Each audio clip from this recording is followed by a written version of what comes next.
The emergency alert system has been activated. Please tune to channel 53 for more details.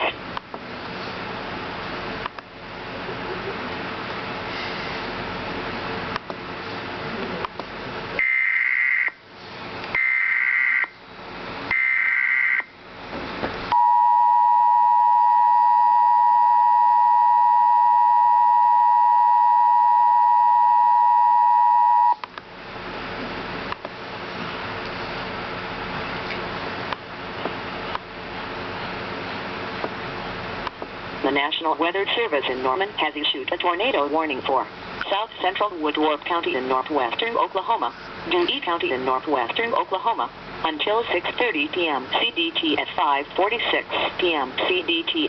Radar and storm spotters observed a tornado near Sharon. The tornado was moving southeast at 30 miles per hour. Locations impacted include Vici, Sharon, Camargo, Mutual, and Cestos. In addition to a tornado threat, this storm likely contains damaging hail to the size of grapefruit. Get in, get down, and cover up. Leave mobile homes and vehicles.